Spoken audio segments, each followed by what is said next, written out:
လေးစားအပ်ပါတော့မြန်မာနိုင်ငံတဝန်းလုံးရှိရဟန်းရှင်လူကျေးဇူးရှင်မိဘပြည်သူများခင်ဗျာကျွန်တော်ကတော့ညီညွတ်ရေးနှင့်ဖွံ့ဖြိုးတိုးတက်ရေးပါတီဥက္ကဋ္ဌဒေါက်တာခင်မောင်ဦးဖြစ်ပါတယ်ခင်ဗျာကျွန်တော်တို့ပါတီပေါ်ပေါက်လာပုံကတော့အဓိကဖွဲ့စည်းတည်ထောင်ရတဲ့ရည်ရွယ်ချက်ဖြစ်တဲ့မြန်မာနိုင်ငံတဝန်းလုံးရှိပြည်တော်စုပွားတိုင်းသားများအားလုံးပြန်လည်ရင်ကြားစေပြီးညီညီညွတ်ညွတ်နဲ့အတူတကွပူးပေါင်းနေထိုင်ကြပြီးနိုင်ငံဝန်ထမ်းအားလုံးနှင့်အခြေခံပြည်သူများ၏လူမှုဘဝဖွံ့ဖြိုးတိုးတက်စေရန်အတွက်အဓိကထားပြီးဖွဲ့စည်းတည်ထောင်ခဲ့ခြင်းသာဖြစ်ပါတယ်။နိုင်ငံရေးမိဖက်ပါတီတွေနဲ့ပူးပေါင်းပြီးပြည်တော်စုပွားတိုင်းသားများအားလုံးနဲ့နိုင်ငံဝန်ထမ်းများနှင့်ပြည်သူတရက်လုံးအတွက်ခေတ်မီဖွံ့ဖြိုးတိုးတက်သောနိုင်ငံတော်ကြီးတည်ဆောက်ရေးကဏ္ဍတွေမှာတရောင်းတနေရာကနေအတူလက်တွဲပူးပေါင်းဆောင်ရွက်သွားမှာလည်းဖြစ်ပါတယ်။လေးစားအပ်ပါတော့မိဘပြည်သူများခင်ဗျာကျွန်တော်တို့ပြည်သူတွေဟာပဋိပက္ခအမျိုးမျိုးရင်ဆိုင်ကြုံတွေ့ခဲ့ရတာဖြစ်တဲ့အတွက်ကြောင့်နိုင်ငံတစ်နိုင်ငံမှာနိုင်ငံရေးနဲ့ပတ်သက်ပြီးပဋိပက္ခတွေဖြစ်လာပြီဆိုရင်ဥစွာဒုက္ခခံစားရမှာကတော့ကျွန်တော်တို့ပြည်သူတွေပဲဖြစ်ပါတယ်။ထို့ကဲ့သို့သောနိုင်ငံရေးပဋိပက္ခတွေဖြစ်မလာအောင်မိမိတို့ယုံကြည်ချက်ဖြင့်လက်နက်ကင်တော်လှန်ရေးလုပ်နေသောတိုင်းသားများနှင့်အဖွဲ့အစည်းအမျိုးမျိုးတို့ကိုတွေ့ဆုံစည်းရုံးညှိနှိုင်းပြီးမိဘပြည်သူများနှင့်အတူတနိုင်ငံလုံးအတိုင်းအတာဖြင့်အေဂျင့်တာယာဝါပြောသောနိုင်ငံတော်ကြီးပြန်လည်တည်ဆောက်ရန်ကျွန်တော်တို့ညီညွတ်ရေးနှင့်ဖွံ့ဖြိုးတိုးတက်ရေးပါတီ UADP အားယခုကျင်းပပြုလုပ်မဲ့ပါတီစုံဒီမိုကရေစီအထွေထွေရွေးကောက်ပွဲမှာပါဝင်ရွေးကောက်ခံရခြင်းသာအဓိကရည်ရွယ်ချက်ပဲဖြစ်ပါတယ်ခင်ဗျာလေးစားအပ်ပါတော့မိဘပြည်သူများခင်ဗျာကျွန်တော်တို့ပါတီအနေဖြင့်တပ်မတော်အပေါ်ထားရှိသည့်သဘောထားကတော့အစဉ်အလာကြီးမားသည့်မြန်မာတပ်မတော်ဒီကောင်းမွန်သောဒီမိုကရေစီစနစ်ရင်းချက်ခိုင်မာရေးအတွက်အရေးပါသောအခမ်းကဏ္ဍတွင်ပါဝင်နေပြီးအမျိုးသားရေးစီအမျိုးသားရေးအကျိုးစီးပွားကိုအစဉ်အလာမပြတ်ကာကွယ်ပေးသည့်အမျိုးသားအင်အားစုကြီးတစ်ရပ်အဖြစ်သတ်မှတ်ရမှာပဲဖြစ်ပါတယ်။ဒါကြောင့်ကျွန်တော်တို့ညီညွတ်ရေးနှင့်ဖွံ့ဖြိုးတိုးတက်ရေးပါတီရှိဝင်ရောက်အရွေးခံမည့်ကိုယ်စားလှယ်လောင်းတွေသာပါဝင်ဆောင်ရွက်နိုင်ပြီဆိုပါကနိုင်ငံရေးပဋိပက္ခများအမြန်ဆုံးချုပ်ငြိမ်းပြီးမိဘပြည်သူများမိမိတို့၏နေ့စဉ်လူမှုဘဝလုံခြုံမှုပြန်လည်ရရှိစေရန်နှင့်အလောက်ကိုင်းအခွင့်အလမ်းများပေါ်ကျယ်ရွစေရန်အလို့ငါတိုင်းသားလက်နက်ကိုင်းအတီးသီးမိမိတို့၏ယုံကြည်ရာဖြင့်လက်နက်ဆွဲကိုင်နေကြသောအဖွဲ့အစည်းအတီးသီးတို့နှင့်တွေ့ဆုံပြီးငြိမ်းချမ်းရေးကတိကဝတ်များပေးကငြိမ်းချမ်းရေးလုပ်ငန်းစဉ်များကိုစွန်းစွန်းတမန်ဖော်ဆောင်နိုင်သောကော်မရှင်တရက်ဖွဲ့စည်းကလက်နက်ကိုင်အဖွဲ့အစည်းအမျိုးမျိုးနှင့်တပ်မတော်ကြီးတို့အားချိတ်ဆက်ဆောင်ရွက်ပေးနိုင်သောငြိမ်းချမ်းရေးလုပ်ငန်းစဉ်ကော်မရှင်တရက်ကိုဖွဲ့စည်းအကောင့်ထဲပေါ်ဖို့ကိုလည်းတပ်မတော်ကြီးနှင့်ပူးပေါင်းဆောင်ရွက်သွားမှာလည်းဖြစ်ပါတယ်ခင်ဗျာလေးစားအပ်ပါတော့မိဘပြည်သူများခင်ဗျာကျွန်တော်တို့ပါတီမူဝါဒလမ်းစဉ်များအနေဖြင့်ပြည်တော်စုပွားတိုင်းသားများအားလုံးလက်နက်ကင်ပဋိပက္ခကိုချုပ်ငြိမ်းပြီးငြိမ်းချမ်းစေပြီးညီညီညွတ်ညွတ်နှင့်ခေတ်မီဖွံ့ဖြိုးတိုးတက်သောနိုင်ငံတော်တစ်ကြီးကိုတည်ဆောက်ရန်ဟူသောမူဝါဒကိုလက်ကင်ထားသည့်ပါတီအဖြစ်၎င်း Active Central Approach ECA ဟူသောတိုင်းသားအားလုံးကိုဗဟိုပြုပြီး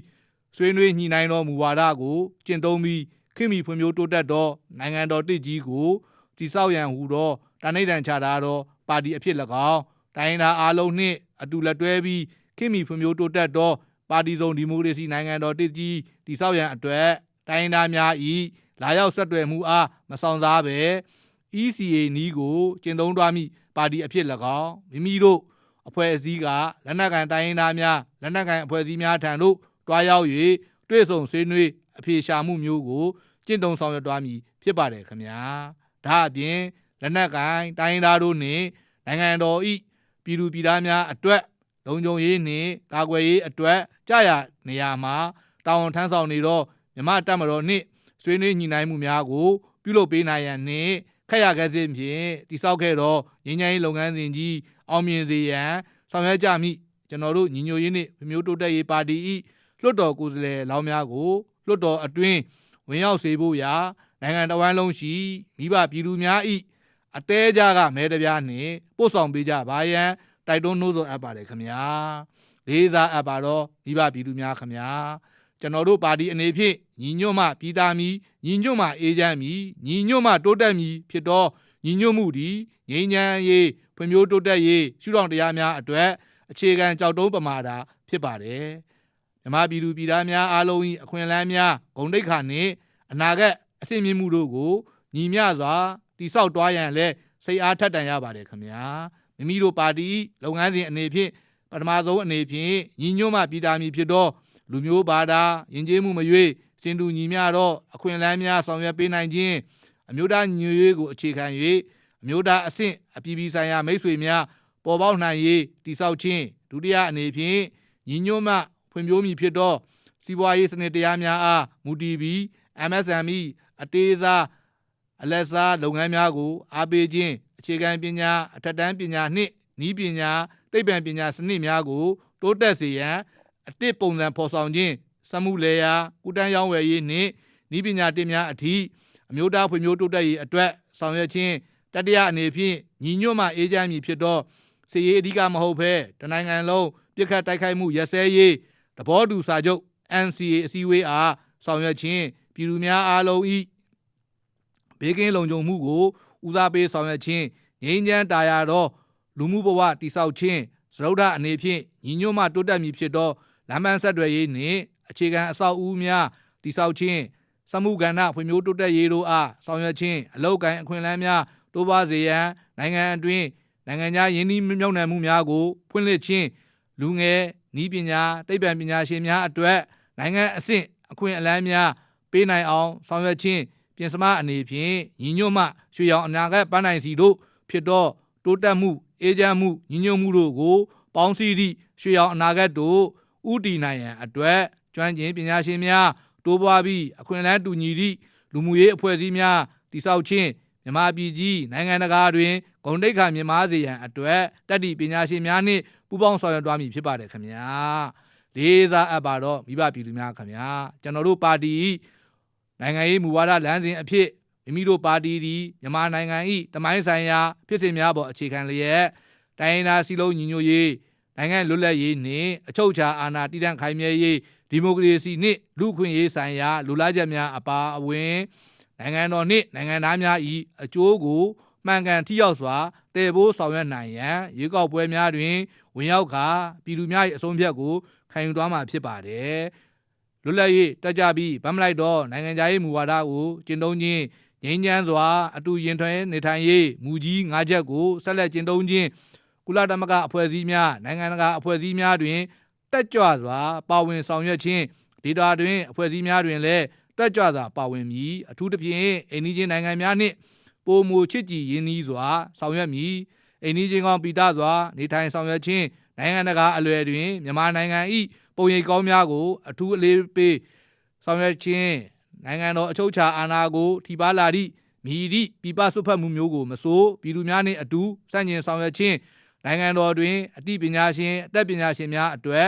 ်လွတ်လပ်စွာဖွံ့ဖြိုးတိုးတက်စေလာနိုင်မည့်အခြေအနေကောင်းများဖန်တီးပေါ်ပေါက်စေရန်ဆောင်ရွက်ခြင်းပညာရှင်များ၏ဖန်တီးမှုများနှင့်မူပိုင်ခွင့်များအားခိုင်မာစွာအကာအကွယ်ပေးနိုင်ရေးကိုယက်တီဆောင်ရွက်ခြင်းနိုင်ငံတော်၏အဖွဲ့အစည်းများလုပ်ငန်းဌာနများနယ်ပယ်အသီးသီးတွင်အသိပညာရှင်အသက်ပညာရှင်များ၏အရေးအချင်းနှင့်ကျွမ်းကျင်မှုများအလိုက်ထိုက်တန်စွာတာဝန်ပေးဆောင်ရွက်နိုင်စေမည့်အခွင့်အလမ်းများကိုဆောင်ရွက်ခြင်းအသိပညာရှင်အသက်ပညာရှင်များ၏လုပ်ငန်းများဖွံ့ဖြိုးတိုးတက်ရေးအတွက်အားပေးကူညီမှုများပြုလုပ်ပေးသွားမည်နိုင်ငံတော်နှင့်အသိပညာရှင်အသက်ပညာရှင်များ၏အကျိုးစီးပွားအတွက်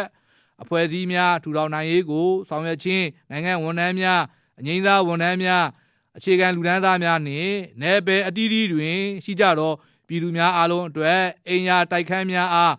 ဈေးနှုန်းချိုသာစွာဖြင့်အရေးကြစနစ်တော်၎င်းလက်ငင်းဝယ်ယူခြင်းဖြင့်တော်၎င်းဆောင်ရွက်ဆောက်လုပ်ရောင်းချနိုင်ရန်တွန်းအားပေးဆောင်ရွက်ခြင်းနိုင်ငံတော်မှနိုင်ငံအနှံ့အပြားရှိပြည်내တိုင်းဒေသကြီးအလိုက်ပြည်သူများအားတက်တာသောဈေးနှုန်းဖြင့်ဝယ်ယူနိုင်ရန်အလို့ငါစံစီစားငရုတ်ကြက်တွန်အသားငါးများကိုရောင်းချနိုင်အောင်ဆောင်ရွက်ပေးသွားမည်ဖြစ်ပါတယ်ခင်ဗျာတို့ဖြစ်ပါ၍မိမိတို့၏ညီညွတ်ရေးနှင့်ဖွံ့ဖြိုးတိုးတက်ရေးပါတီသည်နိုင်ငံရေးပါတီအဖြစ်ရပ်တည်ဖို့ရာနိုင်ငံရေးသမားများနှင့်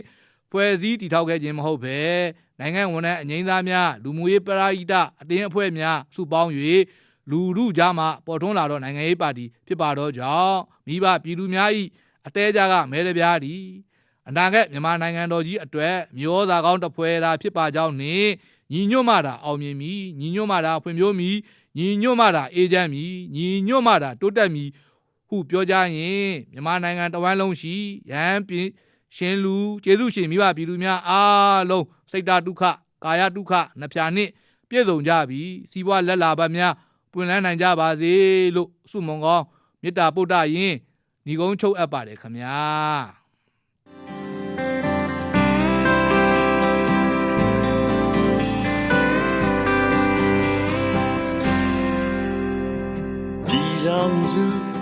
မြမနိုင်ငံသားအလုံးပျော်ပျော်ရွှင်ရွှင်ချစ်ချစ်ခင်ခင်ငြိမ်းချမ်းသာယာသွားနေထိုင်နိုင်စေရင်ရှေးရှုက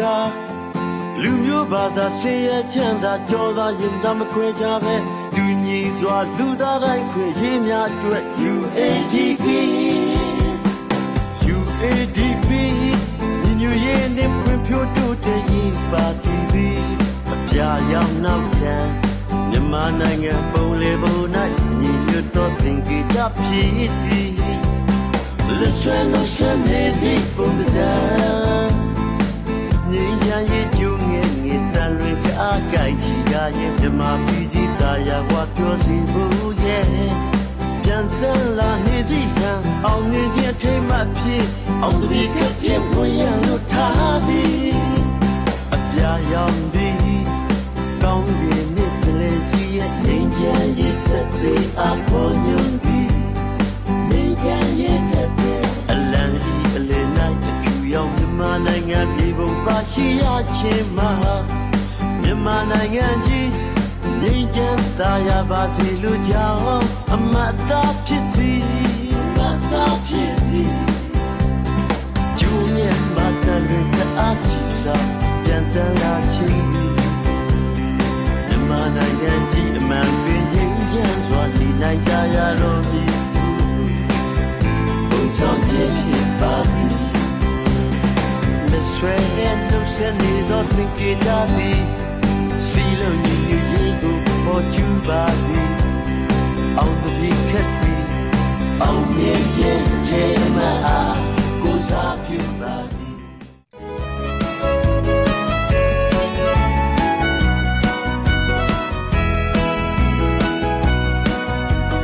ဝါဟာပြင်ဆင်နိုင်ဖို့ခက်ခဲအရှုံးမှနာကျင်စေဖို့သိလွယ်ရှစ်ဆက်ကြမယ်နေ